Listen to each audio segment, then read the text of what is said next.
So many things that you imagine and did not happen. But there is a place that fulfill all the imagination. I'm talking about Dubai.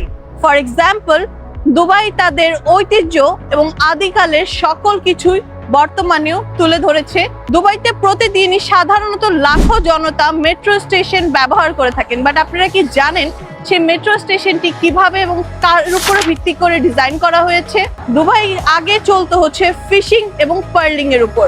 Fishing এর সময় যে ব্যবহার করা হতো বোটটি do, তার উপর design করা হয়েছে দুবাই মেট্রোর আউটলুকটি, যেটি নাকি একটু বাঁকা আকৃতির। এবং দুবাই মেট্রোর ভিতরের অংশটি ডিজাইন করা হয়েছে দুবাইয়ের অর্থনীতি, আদিকালের অর্থনীতি পার্লের উপর, যা অয়েলের আগেও এটি হচ্ছে তাদের মেইন সোর্স অফ ইনকাম ছিল। এবং সেই পার্লের যে শেলটি ছিল তার উপর ভিত্তি করে আউটসাইডের ডিজাইনটি করা হয়েছে মেট্রো স্টেশন। সবাই এখন মরুভূমির কথা বলার আগে আমি বলে দিই, দুবাই মেট্রোর যে আউটলুকটি আছে যেটি গোল্ডেন কালার, তা ভিত্তি করা হয়েছে দুবাইয়ের মরুভূমির উপরে।